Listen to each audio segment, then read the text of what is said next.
Bugün sizlerle ışıklı mandalina deneyi yapacağız. Mandalina deneyi mi? Evet, önce mandalinamızı koyuyoruz. Ve şimdi bu maytapları ters bir şekilde mandalinaya batırın.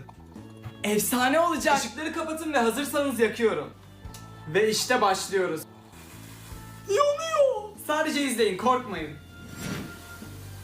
Harika. Ve işte ışık yanıyor. Çok güzel oldu. Patlayacak mı? Patlayacak. Sakin olun, sakin olun, patlamayacak. Sadece ışık yanıyor. Farklı bir deney.